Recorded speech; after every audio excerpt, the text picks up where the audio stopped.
smile. That is not the kind of life I want for you. At least I would have sold everything I have and given you the money. Do you have any idea what they're going through because of him? Sometimes you agree to this, and when things go wrong, you come claiming blame. Your friend threw herself at me, she flirted with me, she wanted it, and I gave it to her.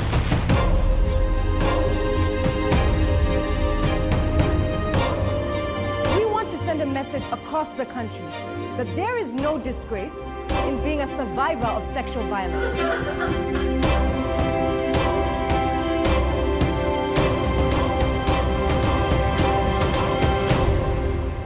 Our lives begin to end the day we become silent about the things that matter.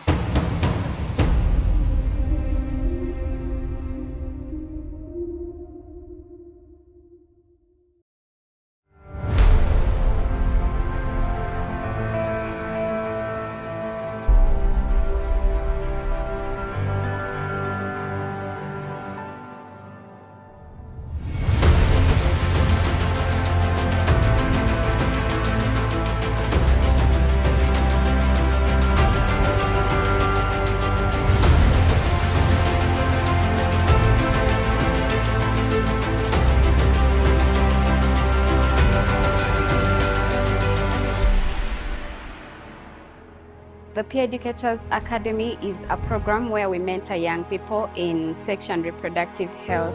We empower them in advocacy, we empower young people in communications, we empower them in different fields of life of their interests.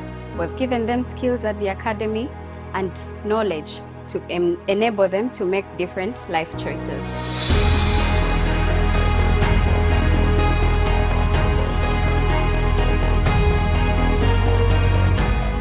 Well, this being the 9th cohort has been so amazing.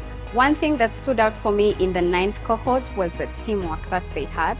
They worked together as a team, and we had a quiz during this 9th cohort, and it was the first of its kind, and it was really, really great. You could see that there's teamwork. It was really amazing. What inspired me to join Reach Your Hand Uganda, the passion that I have for it, and I heard about it because I heard about it, it's for the young people, so I had that passion to pass on information to the young people. I've seen its products, for example, Clinton and Rosetta, people that I've been able to meet and have been so inspirational in my life. So if they picked a leaf from this organization, then why not me? I needed to get more information about sexual reproductive health and rights. Us as the youth, we tend to think we kind of know like everything, but when I joined the academy, actually I realized that we don't know a lot.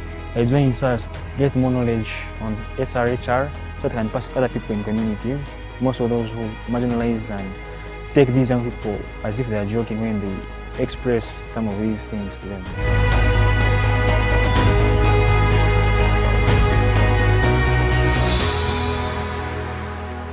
The objective of the Peer Educators Academy is to give the young people knowledge to make informed life choices. You as an adult in this room, we want you to make an informed choice after we've given you the information.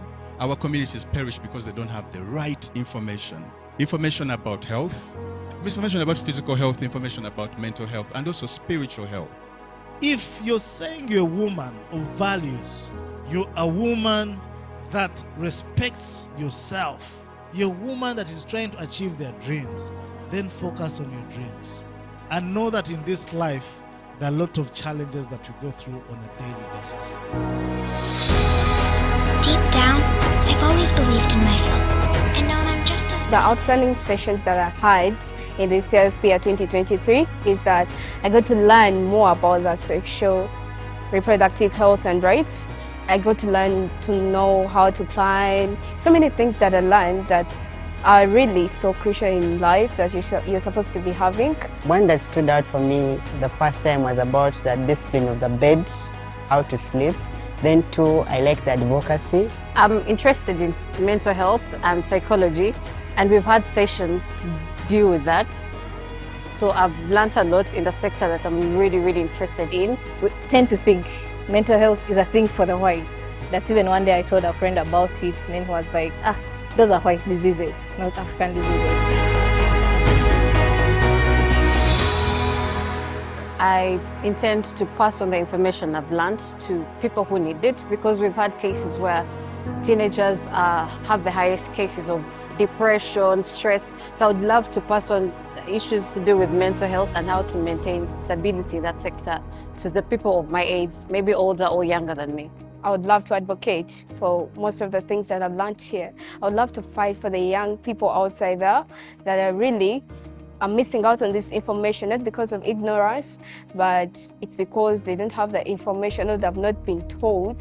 I intend to take out the messages I've learned to the people out there that have not been able to come to the academy. I use it as a learning possibility to empower our girls, our young girls that are going through messes and they do not know what to do, so that they can feel that there is a gauge of love around and not to look at them as a burden. Learning how to make reusable sanitary towels, young girls deep down in the villages will get the opportunity to also get access to sanitary towels, because you find that many of them use things like fiber. You can talk of the clothes that are really not that healthy. So teaching them how to make the reusable sanitary towels will enable them also access the good sanitary equipment that we people this side are able to access.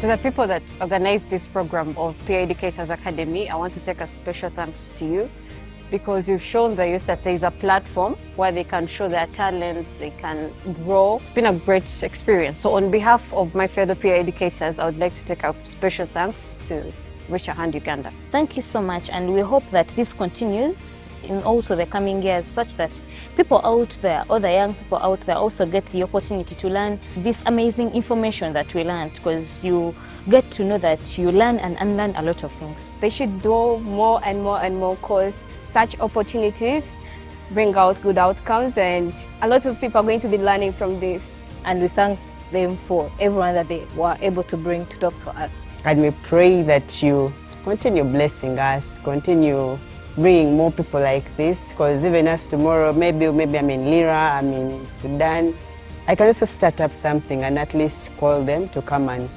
also have a time with those people. If you are a young person out there, I think you should also apply for the Peer Educators Academy, because this is the best place that you can be.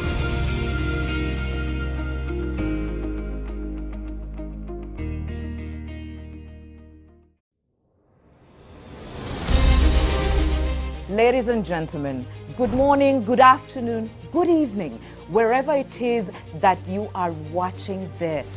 Welcome to our series called Future Guidance.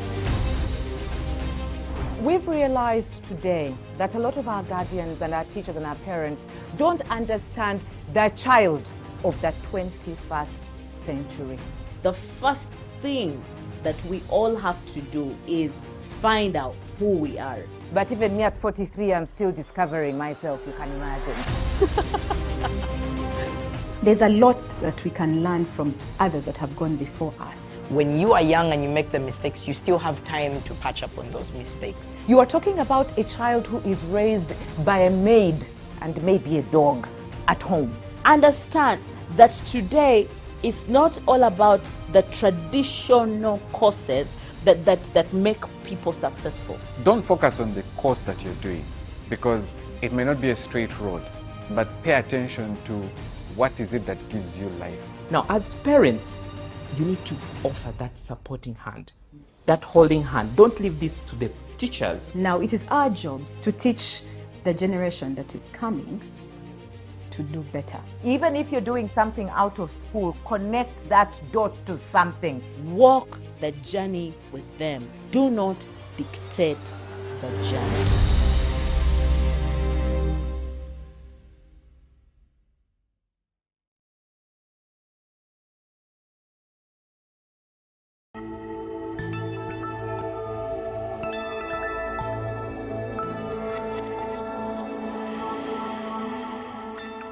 Welcome back, ladies and gentlemen. Good afternoon, good morning, good evening, wherever you are in the world. Welcome back to our series, Future Guided. School's out, what next? Today we are tackling a topic that is a hot, financial literacy. We all know that the money topic is something that we're very excited about, but if you look at the situation in Uganda today, it is still the same. We talk about it, we get educated about it, but we're still at the same level, especially when it comes to young people. The issue is always the same. Government etuyambi. Tegenda bayamba, mugenda kweyamba. We are going to give you some tidbits and some lessons around financial literacy. And in the room today, we have some very, very interesting guests. But before we dive in, this is brought to you by Sauti Plus TV, Naweza Kufanya, hosted by Apuli. Ladies and gentlemen, please follow us on our hashtag, Future Guided, and all our platforms are on your screen below. Let's talk. Let's chat. Tell us what you think about this. Who knows? We might learn something from you as you are learning something from us. As always, I'm your host, Barbara KASEKENDDE. Let's dive in. Let's get to know my friends. To my left, I have a wonderful young man here. You know, when I look at him, it reminds me of the days when I was in my 20s. Now I'm in my 40s, you know, but they say 40 is the new 20. Not so, Benjamin. Yes? I haven't quite had that one yet. He has to be honest and say it that way. So please let our viewers know, who are you? You know, you are the guru around financial literacy, but who are you exactly? Why did you get to love this subject topic that a lot of your peers don't like to talk about? All right. Thank you so much, Mrs. KASEKENDDE. And I'm so happy and thrilled to be here today. My name is Bajema Benjamin. I am 19 years old. I'm a high schooler, not very different from our amazing viewers and all the young people watching us right now. I'm a teenager, about to leave teenagehood. But when I was 11 years old, my father basically threw me the ball of learning something outside school. And financial literacy was the first thing that I learned outside school. And so he taught me from the basics of learning to save money, learning to prepare a budget, setting goals around, you know, the money that I'm saving so that I have like a financial goal. And that's what got me started learning about money. And I know, just like you out there, that that I want to be wealthy, that I want to be rich, even if it's just wanting to live a comfortable life in future without living in debt, without having to worry about paying the bills or the stress that comes down with that.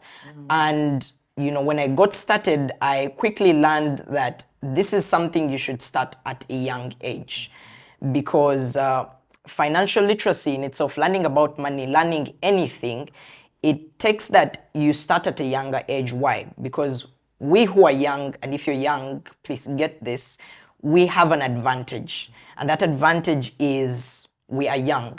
We can make the mistakes, but we also learn quickly. When you are young and you make the mistakes, you still have time to patch up on those mistakes. When you are young, you have the opportunity to learn whatever you need to learn.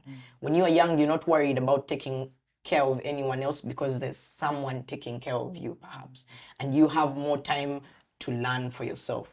So when I started financial literacy and I went on to also be skilled in public speaking, I decided to make the connection. If I know how to speak and I know about financial literacy, why not speak about it? Why not help my friends? Why not help all the other people I would be with in school, who, for many of them, given that I've had the privilege of studying in good schools, were used to being given money. And it seemed like the answer to all their problems was money. And that got me thinking that the fact that my father, who did not always give me everything, but educated me to know how I can take for myself what I want, educated me about financial literacy, I believe that there was a gap. a gap in that in our country we have two kinds of people. We have the people who don't have the access to resources, don't have as much money, and then we have those who have. And both, I'd like you to get this, both are not always financially literate in this way. The ones who don't have the access to the knowledge and to the resources to learn about money. But the ones who have, people that, for example, I've gone to school with, have grown up thinking that everything will be given and that money seems to solve problems. So when I started learning financial literacy, I learned that, first of all, money is not the most important thing out there, but there's also very little we can do without it. So money cannot solve all your problems. And when you start learning about money, when you start learning about financial literacy, because money has power. Money has power.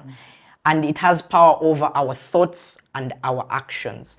For example, if you get money tomorrow and there's that thing you've always wanted to buy, you're always passing by, you know, the windows when, for example, when you go window shopping, or there's that really nice pair of sneakers you wanted to buy, or there's that phone you wanted to get.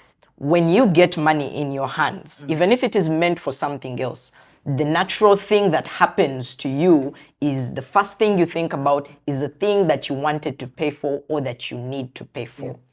And when you don't learn to control money from a young age, you're going to let that emotion carry you every time you get money. The fear of once you get money, you need to pay bills, but also the desire of once you get money, what are the expensive things money can buy? That is why I became passionate about financial literacy. I'm passionate about helping the young people change their mindset and learn to control this thing called money. Interesting. I mean, hearing from you, your confidence and the passion and the way you talk about money, I think let's not stop on young people. I think we need to take you in our spaces and you teach the asses to have that outlook on money. Thank you so much for bringing that out. And actually, that now brings me to you, Fuji. I love your name already. Thank you. I love the fact that you have this brand that precedes you. Everyone knows how passionate you are about financial literacy. And I think before we even dive into some of these questions, please tell us about you and why the passion behind financial literacy. Why? Thank you so much, Barbara. Thank you, Sauti TV and Naweza Kufanya. Thank you for this opportunity. So my name is Fuji Tumwesije. I am a child of God, a precious child of God. I am a wife for over 16 years now. A mother to 4 children, 14-year-old, 13, 10, and 9-year-old. I trained to become an engineer. So that is the genesis of my passion, financial literacy, that I went to all these amazing schools. I graduated with a first-class degree in engineering. I worked with the best of the best. I've worked with MTN, I worked with Celtel, Tanzania, I worked with Ericsson, Uganda, Tanzania, Rwanda, Zambia, and I had an amazing salary. So after all these years, after working for over 10 years, I questioned myself, like, am I where I want to be? Am I where I should be? Has the education that I have got over the years, the education and the experience, informed my financial decisions? Yes, so as a learner of life or a learner for life, I like learning. But one of my major pain points is learning critical information after the fact. Yeah, after going through a lot of pain, after going through a lot of lessons. Of course, mistakes cannot be 100% mitigated, but there's a lot that we can learn from others that have gone before us. So for that reason, I plugged into financial literacy with an extreme passion because, like Benjamin has said, it is a major gap. For over how many years of school do we have?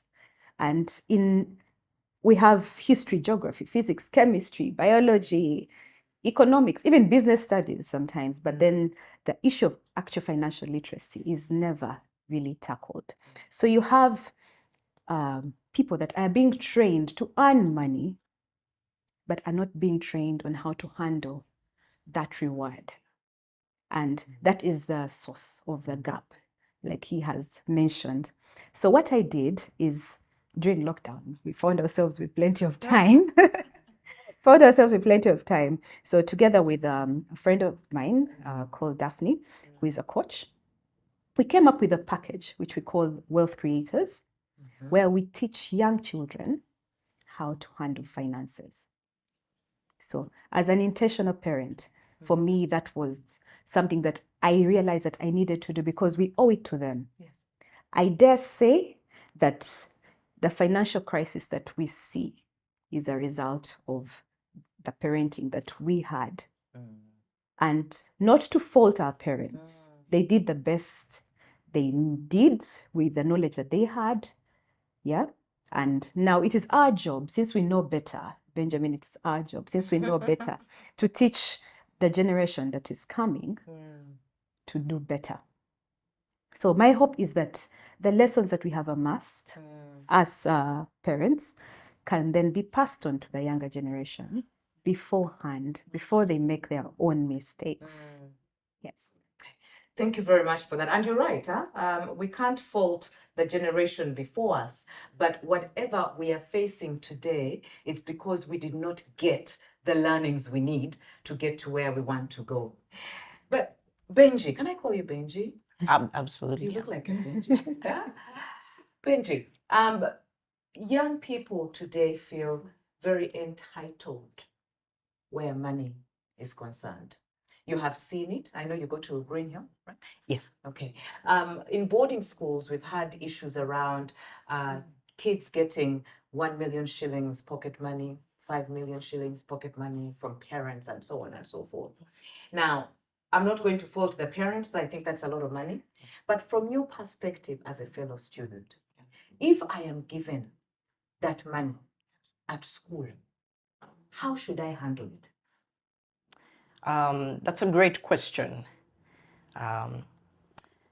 First of all, the issue really with financial literacy is not how much you earn. It's not how much you earn. It's not how much you're being given.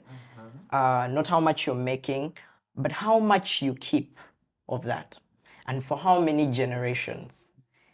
You know, the other day I was having a conversation with an engineer, and probably shouldn't be saying this on TV, but one of the ultra wealthy in Uganda, you know, they got a chance to look into, you know, for example, how much taxes they pay, and they found out they probably pay like as much as someone who probably earns about only 1 million shillings and that sort of thing. And you're probably wondering, okay, so how are the ultra wealthy able to pay less in taxes and we pay more? Like, what do they know? And the point is that they have studied this topic.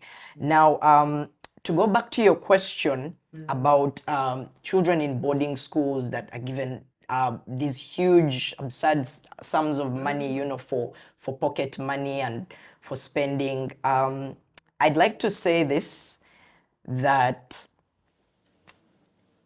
it is the fault of the parent.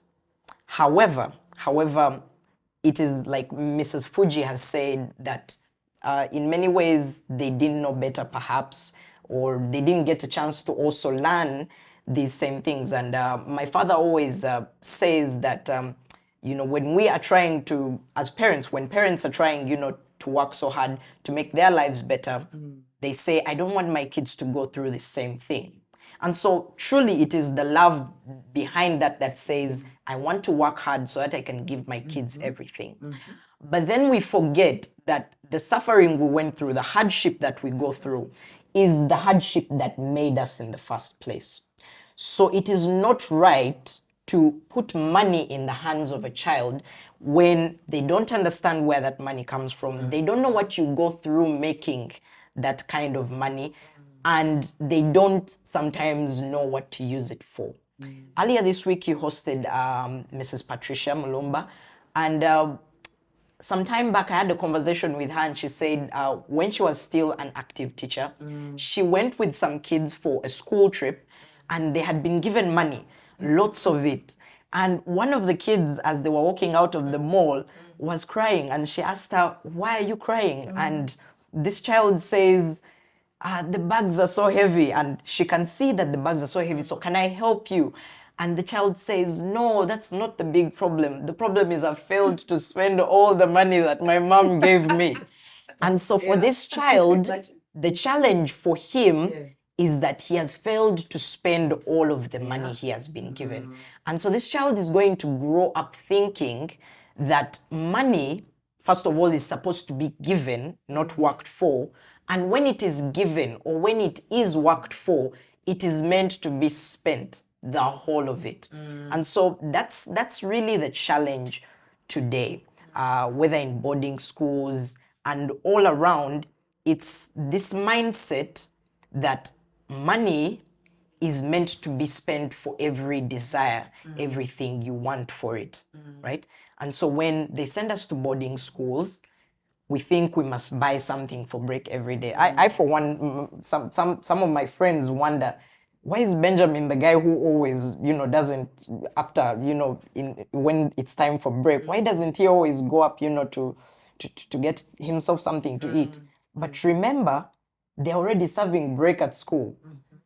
But you want to buy break every single day. So that's the real challenge. We are giving and we are putting money in the hands of these young people, but we ourselves need to make time to understand what we need to teach these young people about it. And we need to help them understand where it comes from, that they need to work for it, that they don't need to spend on everything they want. Yes. We are going to go for a short break, but before we do, Fuji, we are going to talk about on the parents' end. Because everything he's talked about, of course, I have to meet his dad, because everything here is, dad showed him what to do at the age of 11. Correct. Thinking, age of 11. But look at the product we have today. So I want us to talk about, in regards to the parent, this is a message to the parent, because charity starts at home. And we want to hear more what your program does, so that we can help our parents tackle this problem. And that's what we are going to dive into. When we come back after the break, you're watching Future Guided. Follow us on our hashtag Future Guided. See you soon.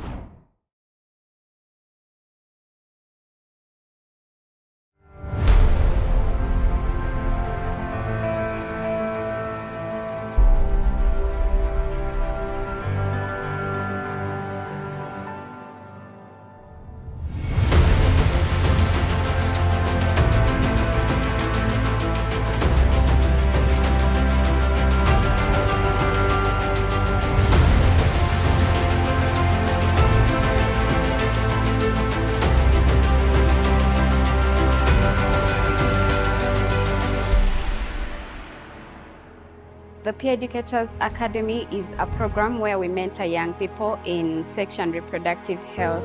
We empower them in advocacy. We empower young people in communications. We empower them in different fields of life of their interests. We've given them skills at the academy and knowledge to enable them to make different life choices.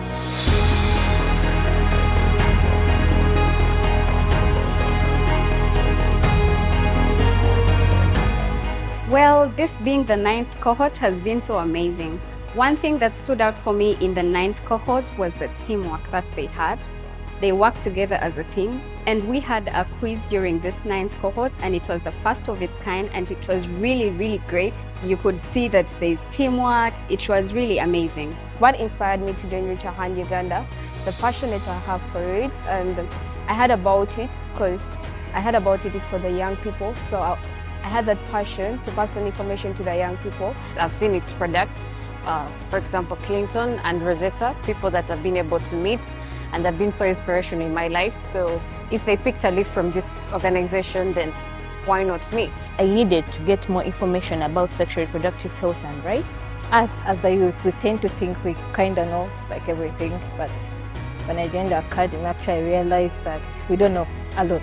I joined so as to get more knowledge on SRHR so that I can pass to other people in communities, most of those who marginalize and take these young people as if they are joking when they express some of these things to them.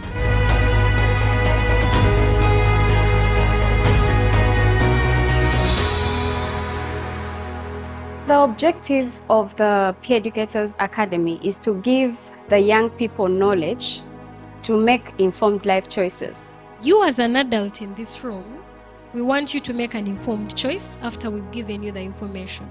Our communities perish because they don't have the right information.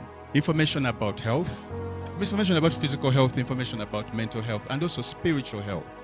If you're saying you're a woman of values, you're a woman that respects yourself, you're a woman that is trying to achieve their dreams, then focus on your dreams. And know that in this life, there are a lot of challenges that we go through on a daily basis. Deep down, I've always believed in myself and known I'm just as... The outstanding sessions that I had in this year's PEER 2023 is that I got to learn more about the sexual reproductive health and rights. I got to learn to know how to plan. So many things that I learned that are really so crucial in life that you're supposed to be having. One that stood out for me the first time was about the discipline of the bed, how to sleep. Then two, I like the advocacy. I'm interested in mental health and psychology, and we've had sessions to deal with that. So I've learned a lot in the sector that I'm really, really interested in. We tend to think mental health is a thing for the whites. That even one day I told a friend about it, and then he was like, those are white diseases, not African diseases. I intend to pass on the information I've learned to people who need it, because we've had cases where teenagers have the highest cases of depression, stress. So I would love to pass on the issues to do with mental health and how to maintain stability in that sector to the people of my age, maybe older or younger than me. I would love to advocate for most of the things that I've learned here. I would love to fight for the young people outside there that are really missing out on this information, not because of ignorance, but it's because they don't have the information or they've not been told. I intend to take out the messages I've learned to the people out there that have not been able to come to the academy. I use it as a learning possibility to empower our girls, our young girls that are going through messes and they do not know what to do, so that they can feel that there is a gauge of love around and not to look at them as a burden. Learning how to make reusable sanitary towels, young girls deep down in the villages will get the opportunity to also get access to sanitary towels, because you find that many of them use things like fiber. You can talk of the clothes that are really not that healthy. So teaching them how to make the reusable sanitary towels will enable them also access the good sanitary equipment that we people this side are able to access.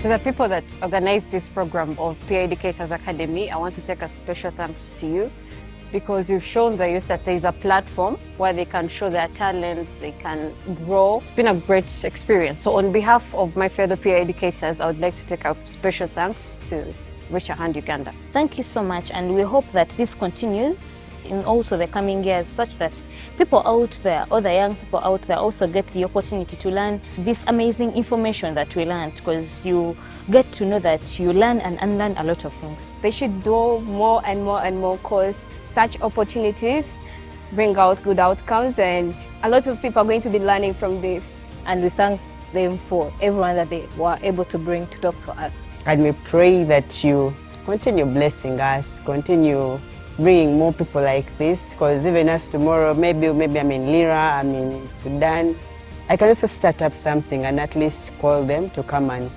also have a time with those people. If you are a young person out there, I think you should also apply for the Peer Educators Academy, because this is the best place that you can be.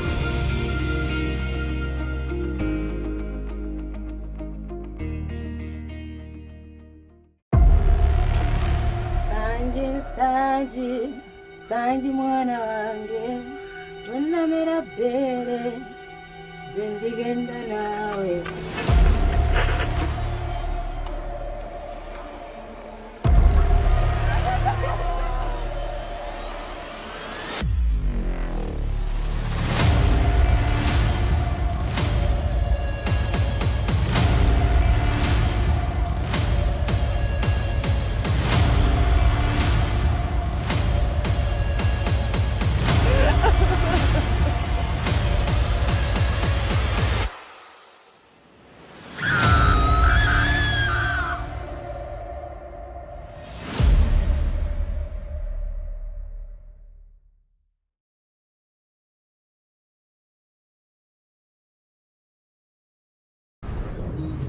When the world looks at you, they think you're too young, not wise enough, nor strong enough to fathom the complexities the world brings, to break barriers and be the change the world seeks.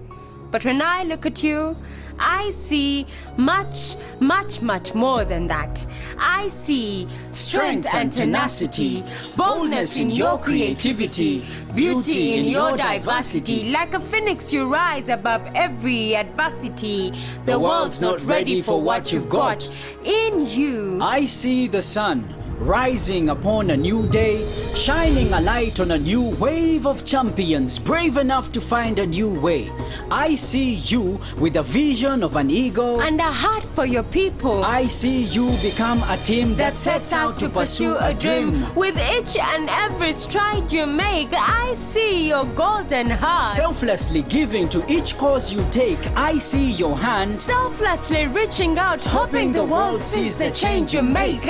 I see Amukasa from Masaka, Akorobe from Kotido, Amukoda from Palisa, Amutuzo from Kisoro, Anabimanya from Katereza, fighting against all odds for the rights of his generation, giving young people hope to live another day, educating young people to make the right choices. I see a pioneer of a new age, rewriting history on a new page, birthing a new generation, beaming with ideas, reconstructing the 7 spheres of life. Oh, I see life like never before. I see you. Ye nkulaba ndaba omuvubuka envumulo, omuvubuka eyefubako kulwanyisa empologoma y'obwavu ng'ate naki nalo kulaba totude nkulaba. I see you pushing boundaries with each and every stride you make. I see you in a farm, a school, a hospital, on stage. I see you building your nation brick by brick. I see you bring your uniqueness to each and every fabric you weave. I see you thinking and working your magic, moving the world with every click you make, giving only the best you've got, engraving your name on the souls you touch each and every single day. Oh, I see you. Yes, you. In you, I see an icon.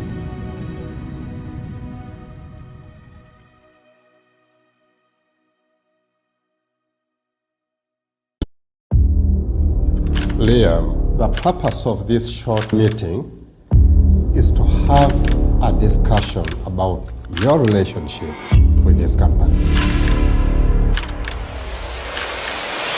So you think a blind person can become a chief accounting officer? You know why this case is exclusively special? It's one of its kind. There is a lot of anxiety in this country. It's a bad idea. You've been known as a journalist who causes havoc and chaos.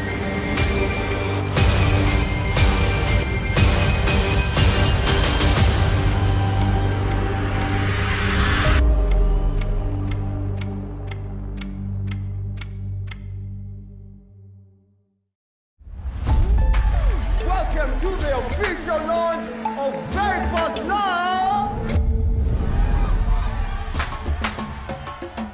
Hi, I'm Dave. I'm Tina. Nice to meet you. Pleasure is all mine. Tina. I am so hungover. Shh. Why are you shushing me? When were you going to tell me you have a baby? Umutoni's baby. Why is everyone acting so strange all of a sudden? What is really, really fast about you and the baby? It looks like someone is trying to blackmail you. There's only one person who knows my HIV status. Whether it is good or bad news, it is not the end of the world. All these photos and articles front you as a liar. Do you have a personal vendetta with Uma? There's nothing you can do. It's your word against mine. That is not the kind of life I want for you. At least I would have sold everything I have and given you the money. Do you have any idea what they're going because of him? Sometimes you agree to this, and when things go wrong, you come claiming blame. Your friend threw herself at me, she flirted with me, she wanted it, and I gave it to her.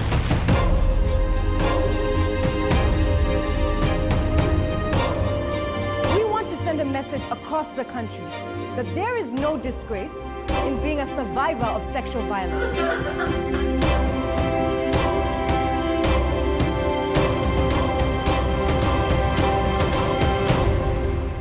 Our lives begin to end the day we become silent about the things that matter.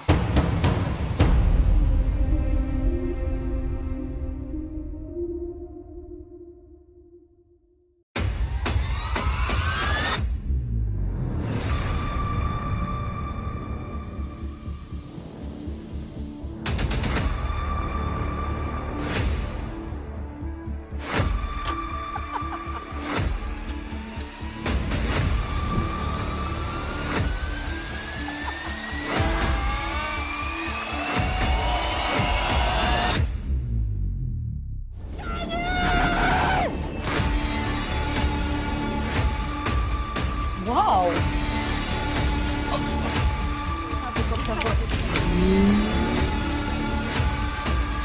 Lisa!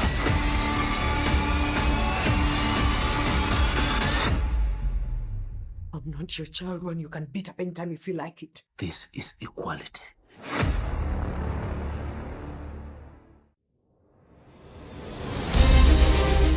Ladies and gentlemen, good morning, good afternoon, good evening, wherever it is that you are watching this.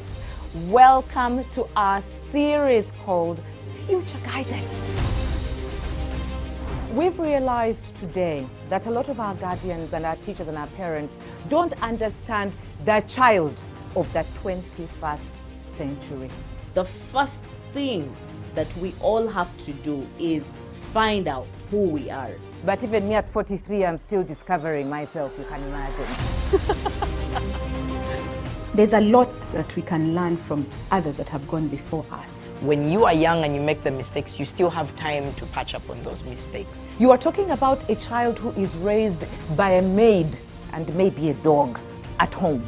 Understand that today it's not all about the traditional courses that make people successful. Don't focus on the course that you're doing because it may not be a straight road, but pay attention to what is it that gives you life. Now, as parents, you need to offer that supporting hand, that holding hand. Don't leave this to the teachers. Now, it is our job to teach the generation that is coming to do better. Even if you're doing something out of school, connect that dot to something.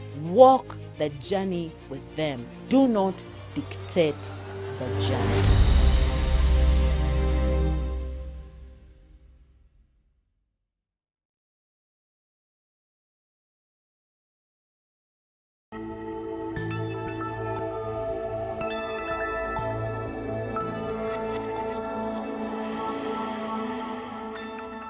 Ladies and gentlemen, welcome back. Welcome back to our series, Future Guided. School's out, what next? We're talking about financial literacy. Please follow us on our hashtag, Future Guided. We're here at a Police Saloon, our host for today. Follow us on our platforms. They are all at the bottom of the screen. Let's chat, let's talk. Financial literacy, we talk a lot about it, but I'm not sure if some of us even know exactly what it means. So let's dive right in. Fuji. Yes, Papa. I've heard a lot about what Benjamin said. Benji, I like Benji. But everything he said was focused around, if my dad hadn't told me this, if my parents had not done this for me, if I didn't start when I was not 11, I don't think I'd be where I am today. So a lot of what he said, as much as a lot of it had to do with him, most of it had to do with what he learned at home. We all know that the fabric of home or family has broken a lot lately. And I guess that's why we are facing the issues we are facing, especially about this subject of money and how it has lost value. I want you to shed some light, especially for the parents, the guardians, or even the teachers, anyone that is working with young people today. What are those things that they need to do to help these young kids know what it means to value money and use it correctly? Thank you, Barbara. Thank you, Benji. I would like to comfort parents because we have attacked parents quite a bit, yeah, for their deficiencies and failures. So for me, it is to encourage you. When you see a product like Benji, yeah, it is not too late to have something like that for your own children and family. Okay, so but where do we start from? Barbara, earlier I said that I trained as an engineer. So I am not a financial guru. I will not be spewing, credit, assets, what, etc., and answering all your investment questions. I'm not a financial guru. What am I? I'm a passionate parent. And that's where it starts from. You see, the children that we have been gifted, we are the ones that love them the most, right? So for that reason, we need to equip them. Yeah, the Bible says train up a child. That's ancient wisdom and we know it. So it is not fair to expect them to behave a certain way if you have not planted a seed. But that's like planting nothing, then you water it and then pray. Yeah, and pray that like a tree will grow. Yeah. So what we need to do is right from the start, right from the time they are younger, teach them how to appreciate the value of money. And what does it begin with? It begins with mindset. Mindset. I could ask the question, what are those misconceptions that you have had about money while growing up? What are those myths that need to be busted? So it begins with yourself, because money is an attitude issue. Money is an attitude issue. Yes, so to begin with yourself as a parent. Because as they say, the children learn more from observing you. So one of the things that I first did, and I'm on a journey, Barbara, I can't say I am there, yeah, is self-reflection.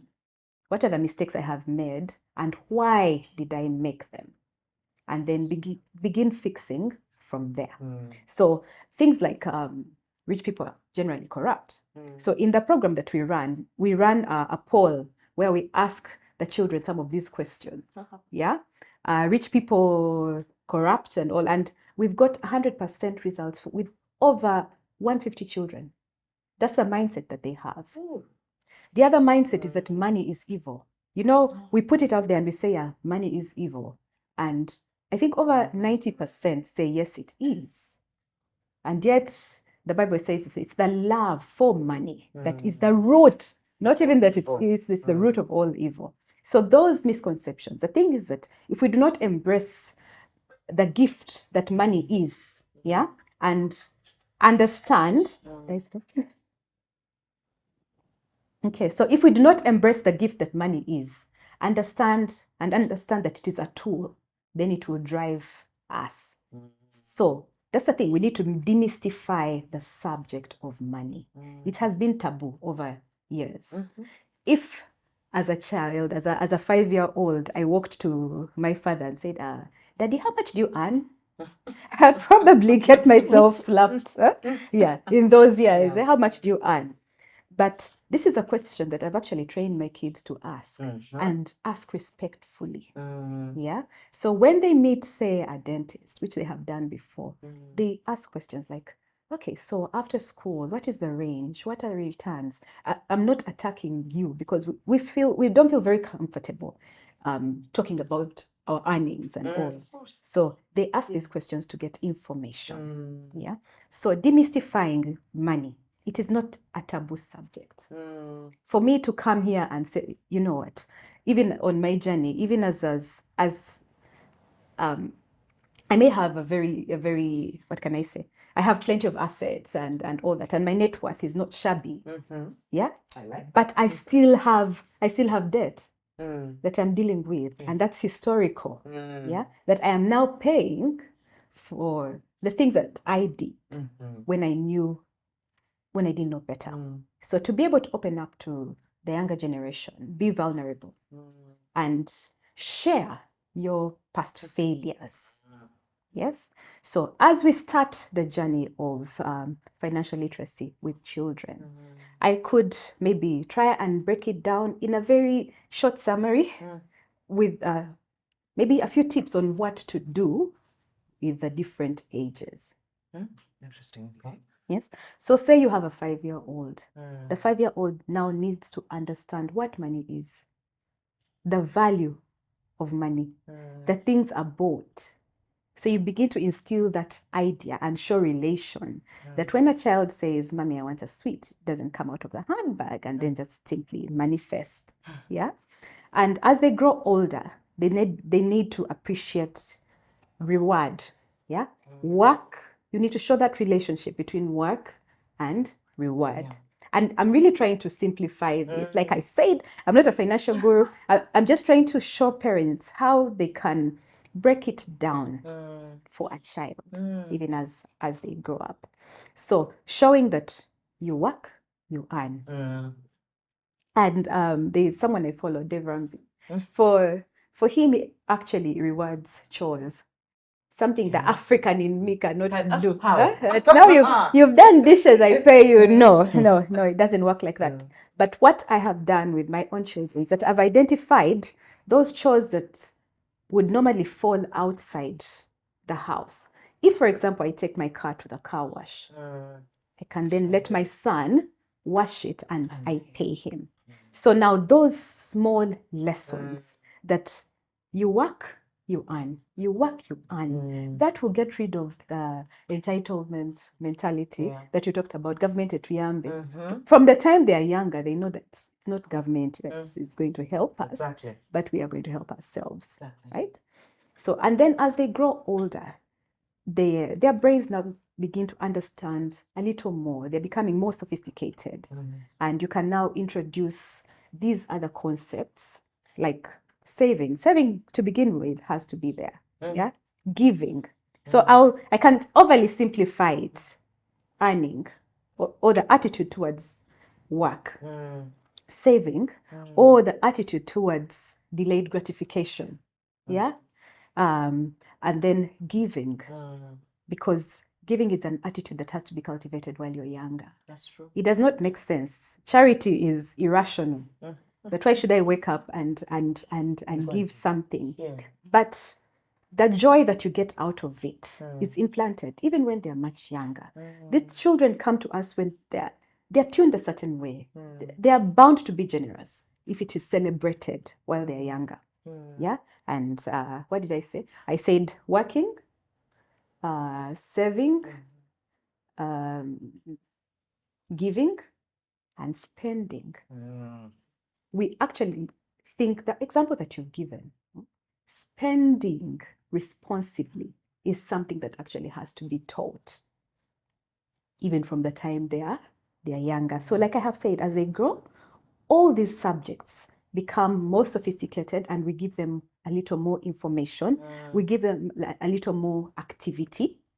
So one that I can share that we do with my 14-year-old and 13-year-old, we have allowed them to lend us money, my husband and I, and they earn interest of that money.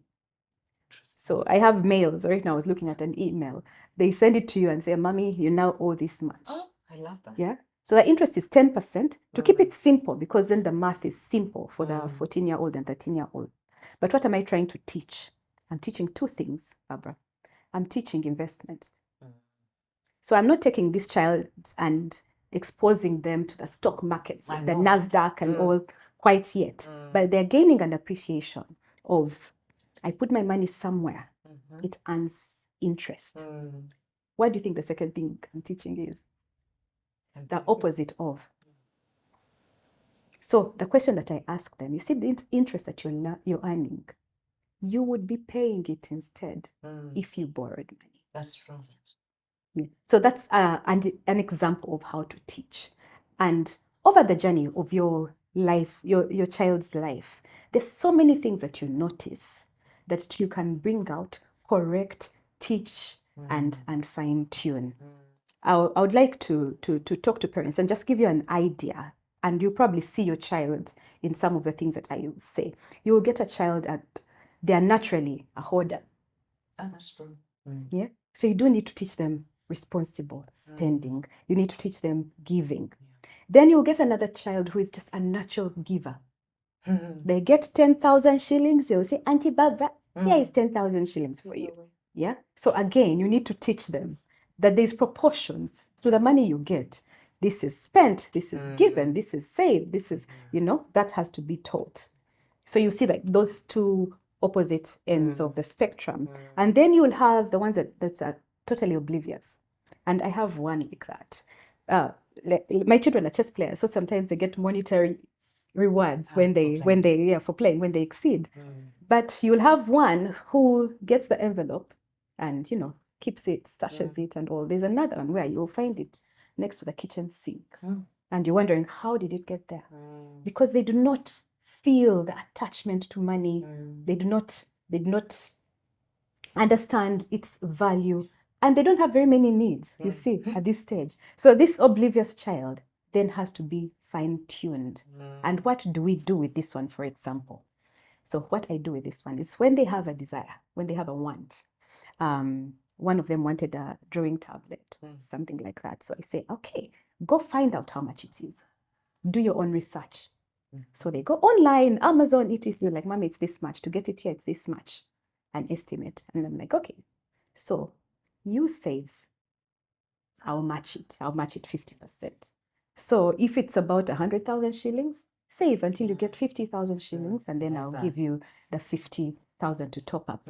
What is it teaching? Two things. Again, generosity, but for you to appreciate the value of money. Because I have seen it in this child that their envelope is going to be. Now, at that point, they'll start looking for it. You guys, I put my, where is it? Where is it? I want it. Yeah. So just to say to the parents, there's so many resources that you can use. My go-to resource is the Bible. It is amazing. There's so many principles to teach when it comes to financial literacy. But there is University of YouTube. There's so many resources that you can use. Understand your child and prayerfully guide them. Yeah. And then when it reaches a stage like Benjamin now is at a stage where you're casting visions, right? You're looking at what should 20 years look like. What should 20 years look like for Benji? And then what is the gap? What are the things that we need to do to get to that stage? Because he has gained the ability to see further. If you tell your 5-year-old that, land, building, cars, what it is, they might not see because their immediate needs and vision is only that far. Yes. So it's at this point, let's say Benji stage, or even slightly earlier, that then you begin to put them in touch with mentors that are going to guide them or handhold them and take them to the place that they want to be at.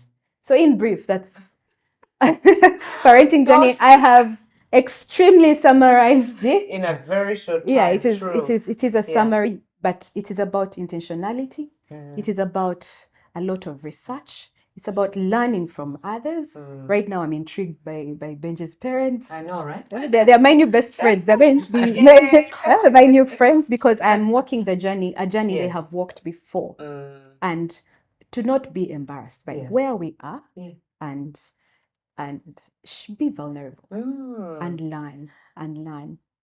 Yes. And relearn. And learn. And so thank you so much, Fuji, to our parents watching.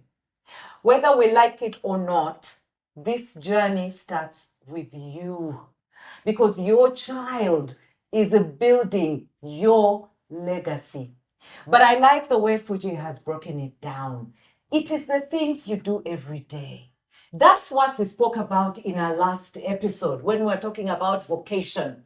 All those things start at home. It is as simple as making the bed and washing the dishes. So let's instill these things in our children, because what they will be is a reflection of who we are as parents. We just have a few minutes, in just 2 minutes, Benji, to the kids going back to school, especially now that we're talking about financial literacy. Thank you so much for that. And I just like to say Mrs. Fuji is amazing. I mean, she got that, huge amount of information and she really put it together in such a nice and precise package. So thank you so much for that.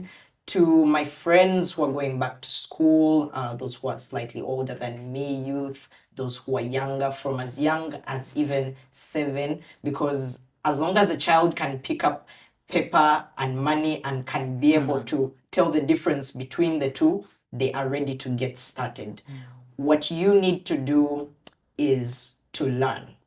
Allow me broaden the picture slightly, because why you need money, in the end, I want you to draw your attention away from just money, but to service. To service. It is what is hurting our country the most. Because we are going to school and we're being told, study hard so that you can get a good job. And there's nothing wrong with a job, but it's starting to put a pin on the job as being the reason you live. But the reason you live is to serve. So learn. Learn. Let money be the compensation for what you do. And let money be a platform to continue pushing for your work. Once you do that, then you're getting rid of the emotion of desire just for the things that money can do, but you're looking at what your service is to your country, what your service is to other people. That is where innovation starts from. That is where all of these probes that we are having, government Etuyambe, or this, or all of this entitlement comes from.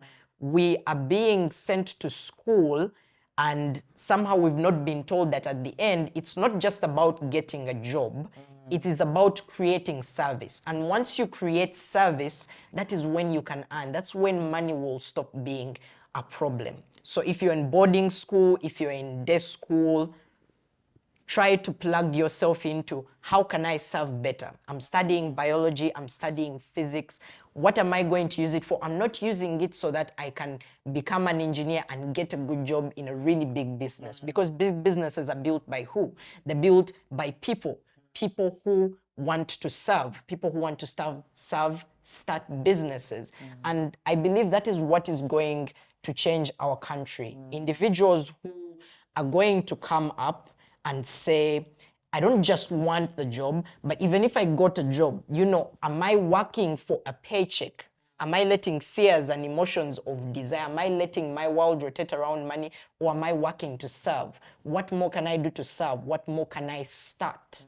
And once you start thinking like that, once you start thinking not about yourself and what money does for you, but what it does for other people, you'll start cutting back on how much you desire. You'll start cutting back on the Gucci belts and all of that, because all of that is nothing if you're not living for a greater purpose. So I've brought it away from just financial literacy and I've taken it right to your purpose. Pick something, pick a purpose, find out how financial literacy fits into that purpose, and you will be well on your way. Thank you. And there you have it, ladies and gentlemen. When I hear young people express themselves like this, I know the world is not lost. We have come to the end of our episode. But like Benji just said, think of your purpose and attach a value to it with the element of financial literacy. Because money is just a piece of paper. But the value you attach to money makes money precious. Ladies and gentlemen, my name is Barbara. I have been your host.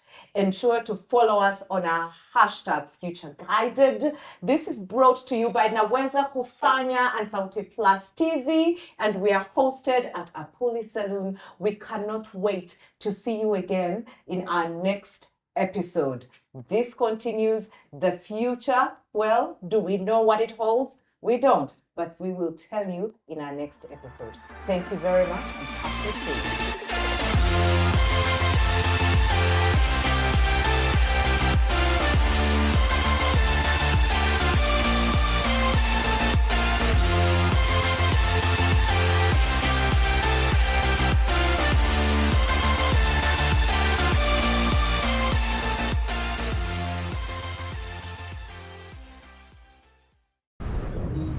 When the world looks at you, they think you're too young, not wise enough, nor strong enough to fathom the complexities the world brings, to break barriers and be the change the world seeks.